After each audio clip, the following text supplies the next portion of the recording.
Hoy nos metemos de lleno en una situación, la verdad, bastante desconcertante, casi una trampa médica, podríamos decir, que afecta a las personas con sensibilidad química múltiple, la SQM. A ver, pensemos en esto. Necesitas un medicamento para aliviar síntomas que son terriblemente molestos y de repente descubres que ese mismo medicamento pues contiene sustancias que pueden hacer que empeores. Una locura. Nos basamos en la información que encontramos en un vídeo que explica justamente esta contradicción y la hemos completado un poco con detalles más específicos sobre los conservantes que suelen llevar estos fármacos. Nuestro objetivo hoy es desgranar esta paradoja, entender bien qué pasa, qué sustancias concretas están implicadas y sobre todo ver qué alternativas o qué caminos podrían existir para la gente que se enfrenta a esto. Exacto. Es que es, en efecto, una contradicción médica muy profunda. Las personas con SQM, pues a menudo sufren síntomas muy debilitantes, problemas respiratorios, oculares, en la piel, incluso neurológicos, que necesitan tratamiento, claro. Pero ¿qué pasa? Que muchos de los medicamentos que se diseñan para aliviar justo esos síntomas, pues llevan conservantes o excipientes, estas sustancias inactivas que acompañan al principio activo, ¿no? Para darle forma o estabilidad. Y resulta que actúan precisamente como irritantes químicos. Pueden, digamos, desencadenar o agravar las mismas reacciones que se supone que intentas tratar. Es un verdadero círculo vicioso. Vale, pues entremos entonces en el meollo de la cuestión. Las fuentes que hemos visto señalan que son precisamente los tratamientos para los síntomas más comunes de la SQM los que a menudo llevan estos conservantes problemáticos. Cuesta creer que el sistema esté planteado así, ¿verdad? Es una realidad compleja, sí. Si vemos ejemplos concretos que aparecen en nuestras fuentes, el patrón se ve bastante claro. Em, Empecemos, si quieres, por los problemas oculares, que son muy frecuentes en SQM, sequedad, picor, irritación constante. Para esto, pues se suelen recetar gotas oftálmicas, los colirios de toda la vida, o tratamientos para cosas como el glaucoma. Pues bien, una gran mayoría de estos productos contienen cloruro de benzalconio. Se le conoce más como BAC. Es el conservante principal. BAC, has dicho. Sí, BAC. Es muy eficaz para mantener el producto estéril, eso sí, pero también es un irritante conocido. Y ojo, que no es el único, ¿eh? A veces también encontramos otros como poliquat, tiomersal o diferentes tipos de parabenos. Lo fe que ya de entrada el tratamiento para la irritación del ojo puede llevar un irritante conocido. Vaya tela. ¿Y qué pasa con las vías respiratorias? Pienso en asma, broncoespasmos, que también son síntomas habituales. Pues ahí la situación es igual de paradójica o incluso más. Para el asma y el broncoespasmo se usan broncodilatadores, medicamentos inhalados, pero aquí hay que diferenciar un poco. Las soluciones líquidas, las que se usan en nebulizadores o en unos dispositivos que se llaman Respimat, esas a menudo contienen cloruro de benzalconio, el BAC. Otra vez el BAC. Otra vez. Y aquí la paradoja es tremenda. Está demostrado que el BEC, cuando se inhala, puede inducir broncoespasmo y pitidos en el pecho, sobre todo en gente con asma o con hiperreactividad bronquial. O sea, que el conservante puede provocar justo el problema que el medicamento intenta solucionar. Es increíble. Y además del BEC, estas soluciones a veces también llevan sulfitos, que es otro grupo de conservantes que puede dar reacciones en personas sensibles. Eso es. Bueno, es realmente impactante que el componente que añaden para que el fármaco se conserve bien pueda desencadenar el propio ataque de asma. Es una contradicción que cuesta asimilar, la verdad. Y si nos vamos a la parte más alta, nariz, rinitis, congestión nasal, los sprays nasales son súper comunes. Exacto. Y tampoco se libran de esta historia los sprays nasales, tanto los que llevan corticoides para la inflamación crónica como los descongestionantes que se usan puntualmente, también suelen llevar conservantes. El cloruro de benzalconio, el BAC, vuelve a aparecer como sospechoso habitual. Pero es que además en estos productos nasales es frecuente encontrar sulfitos, como el metabisulfito sódico, y también ácido benzoico o su sal, el benzoato sódico. Todos ellos son potenciales irritantes químicos para alguien con SQM. Pueden causar escozor, estornudos o incluso empeorar la congestión que intentas aliviar. Parece un campo minado, de verdad. Y mencionabas antes también problemas de piel, ¿no? Como dermatitis o la necesidad de usar antisépticos si hay heridas.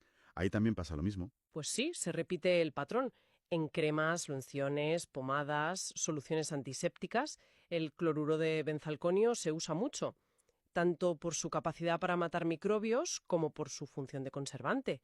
Y claro, a esto se suman muchas veces otros ingredientes, fragancias sintéticas, colorantes, otros excipientes, que también pueden ser problemáticos para pieles sensibles o reactivas, algo muy común en gente con SQM. Vale. Creo que el panorama queda bastante claro.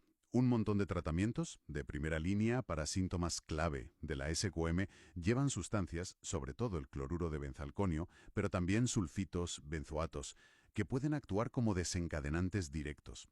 Usas el medicamento porque lo necesitas, pero te estás exponiendo a un irritante químico. ¿Qué tipo de consecuencias concretas tiene esto para el paciente? Más allá de la frustración, que tiene que ser enorme, claro. Pues las fuentes describen varios niveles de impacto negativo. El más directo es lo que llamábamos antes empeoramiento local específico. El ejemplo del broncodilatador con BAK que provoca broncoespasmo es el caso perfecto. El tratamiento agrava, de forma inmediata y directa, el síntoma que quieres tratar. Sí, ese es el caso más claro y, supongo, el más peligroso también. Luego estaría lo que podríamos llamar un empeoramiento local, pero más general. Al usar un colirio con BAK, por ejemplo, en lugar de sentir alivio, la persona puede notar más ardor, más picor, enrojecimiento, o esa sensación de tener algo en el ojo que no se va, que se hace crónico. Y lo mismo con un spray nasal. Puede causar una irritación continua en la mucosa. A veces, fíjate, esto puede llevar incluso a usar demasiado el producto, no por su efecto bueno, sino por la irritación que causa al intentar dejarlo, como un efecto rebote provocado por el conservante. Vaya, qué complicado. O sea, no solo no ayuda, sino que puede crear un problema añadido justo ahí donde lo aplicas. Y el tercer nivel de impacto, que puede ser el más incapacitante de todos, es la reacción sistémica. Aquí es donde la SQM muestra toda su complejidad. La exposición al conservante irritante a través del medicamento, aunque sea local, en el ojo, la nariz, el pulmón, la piel, puede desencadenar una respuesta generalizada en todo el organismo. Hablamos de que aparezcan o se intensifiquen síntomas típicos de la SQM como una fatiga extrema, inexplicable, dolores de cabeza o migrañas, náuseas, mareos o esa famosa niebla mental que dificulta concentrarse y pensar con claridad. Si pasa esto, claro, cualquier posible beneficio del principio activo del medicamento queda totalmente anulado por el malestar general que provoca el excipiente. Entiendo. Claro, si el remedio te deja funcionalmente peor en general, aunque te alivie un poquito el síntoma local, pues la balanza no compensa para nada. Es una situación muy limitante. Ahora bien, mencionaste antes una diferencia importante sobre los inhaladores. Parece que no todos son iguales en esto y que hay una vía que podría ser más segura. ¿Podemos aclarar eso un poco? Efectivamente, y es un punto clave que la información complementaria destaca, sí. Hay una distinción importante que depende del tipo de dispositivo inhalador. Mientras que las soluciones líquidas, las que se usan para nebulizar o en sistemas tipo Respimat, suelen llevar BAK o sulfitos, como comentamos. Los inhaladores de polvo seco, esos en los que inhalas un polvillo fino directamente, y la gran mayoría de los inhaladores presurizados de dosis medida, los típicos aerosoles, los puffs que liberas al presionar, esos generalmente no contienen estos conservantes problemáticos. Ah, eso es una noticia importante dentro de este panorama. ¿Y por qué esa diferencia? ¿Por qué unos sí y otros no? Pues la razón principal es que las fórmulas en polvo seco no necesitan conservantes para mantenerse estables y sin contaminación de microbios. Es el propio estado sólido. Y los aerosoles presurizados, aunque llevan propelentes y otros excipientes, la propia naturaleza de la fórmula y el envase a presión suele hacer que no sea necesario usar conservantes como el BAC. Esta diferencia es vital, ¿eh?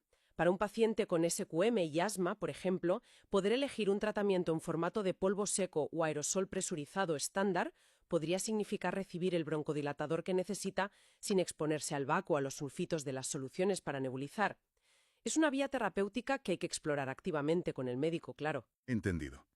Entonces, dentro del laberinto de los tratamientos respiratorios, parece que hay una puerta de salida si se elige el dispositivo correcto. Es un dato muy práctico, la verdad.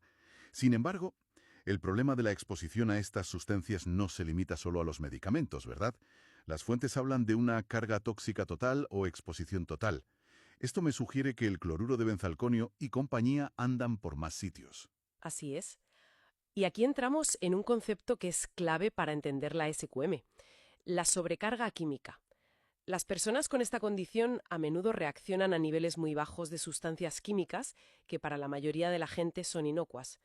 Esto se debe, en parte, a que su sistema ya está lidiando con una exposición constante a múltiples químicos en su día a día.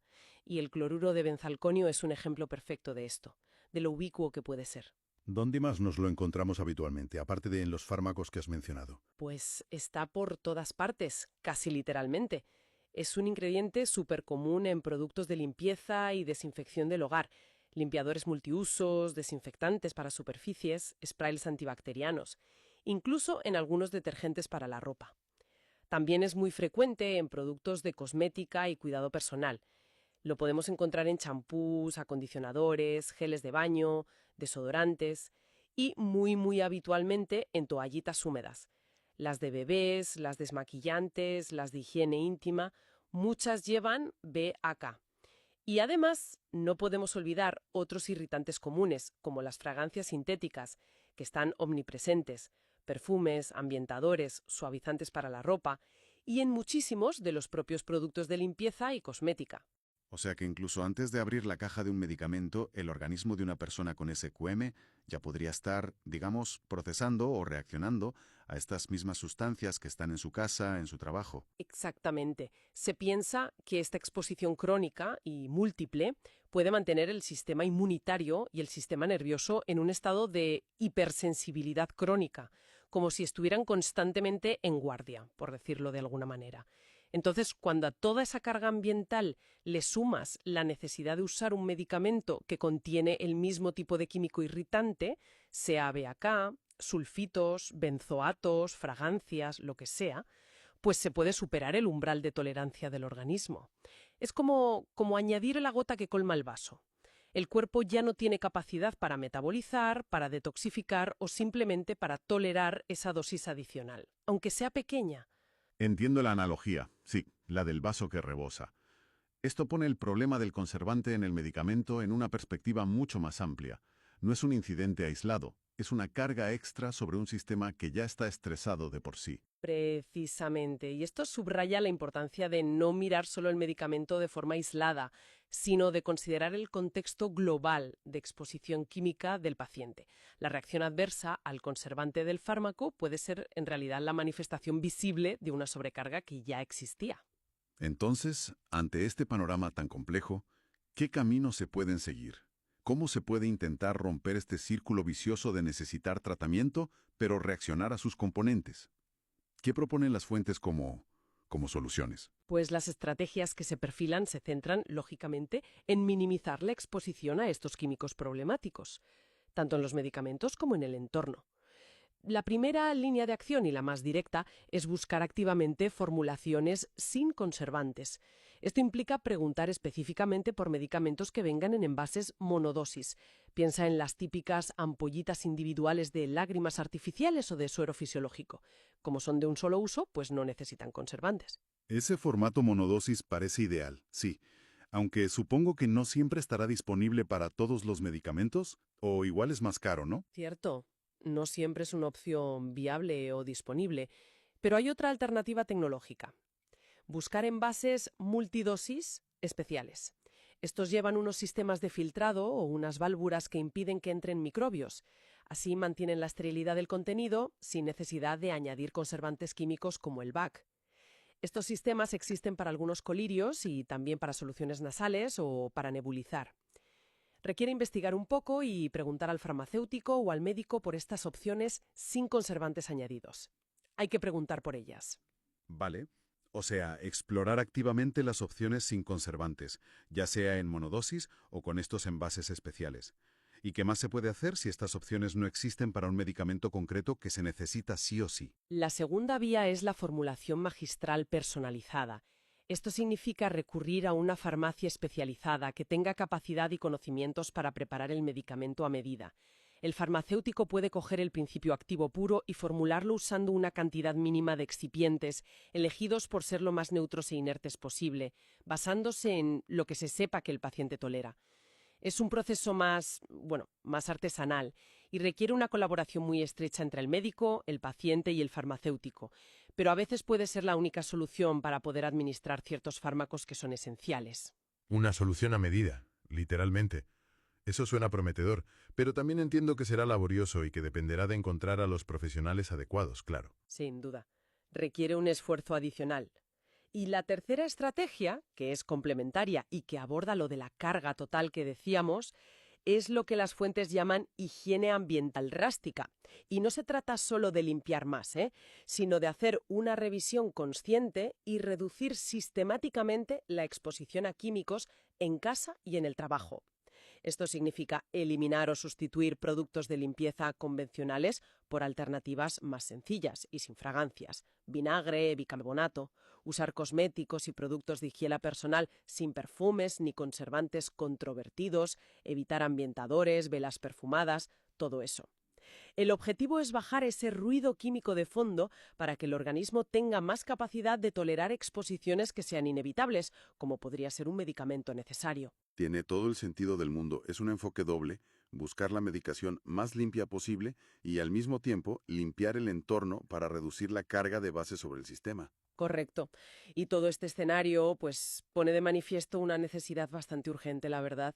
Por un lado, que la industria farmacéutica investigue y desarrolle activamente más formulaciones sin conservantes problemáticos o con alternativas que se toleren mejor, sobre todo para medicamentos que se usan de forma crónica o que van destinados a poblaciones sensibles. Crear estas formulaciones, especialmente en envases multidosis, tiene sus desafíos técnicos de estabilidad y esterilidad, pero es un área de mejora necesaria. Y por otro lado, también es crucial que los profesionales sanitarios, médicos, farmacéuticos, sean conscientes de esta problemática, para poder informar bien a los pacientes y ayudarles a encontrar las opciones más seguras que estén disponibles. Difícil encrucijada en la que se encuentran las personas con sensibilidad química múltiple. Esa necesidad imperiosa de tratar sus síntomas frente al riesgo real de que los propios conservantes y excipientes de los medicamentos, con el cloruro de benzalconio como ejemplo recurrente pero no el único, pues provoquen un empeoramiento. Y hemos visto que la solución no pasa solo por el fármaco en sí, sino por entender y gestionar esa carga química total. Exactamente. Hemos desglosado cómo un componente que parece secundario, un simple conservante añadido por razones técnicas, puede convertirse en el principal obstáculo para el tratamiento en personas que están sensibilizadas. Y hemos explorado las vías para intentar sortear este obstáculo, buscar formulaciones sin conservantes, recurrir a la personalización de la farmacia magistral y, muy importante, abordar la reducción de la exposición química ambiental de forma global. Un panorama complejo, desde luego, pero con algunas estrategias claras que se pueden seguir. Sí, y quizás, bueno, como reflexión final que se deriva un poco de todo esto, podríamos plantear una pregunta que va incluso más allá de la sensibilidad química múltiple. Este problema nos obliga a cuestionarnos. ¿Conocemos realmente a fondo el impacto a largo plazo de todos los excipientes que se añaden a los medicamentos y que consideramos inertes? ¿Qué efectos acumulativos, quizás sutiles, podrían tener estos aditivos que millones de personas consumen a diario, a veces durante años, en colirios, sprays nasales, cremas, inhaladores, pastillas? Quizás deberíamos prestar más atención no solo al principio activo, sino a todo lo que lo acompaña, incluso en la población general. Es un campo donde probablemente aún queda mucho por investigar y por comprender. Una reflexión final muy pertinente, la verdad, y que sin duda invita a darle una vuelta. Esperamos que este análisis detallado haya servido para arrojar un poco de luz sobre esta difícil realidad y las posibles vías de manejo. ¡Hasta la próxima!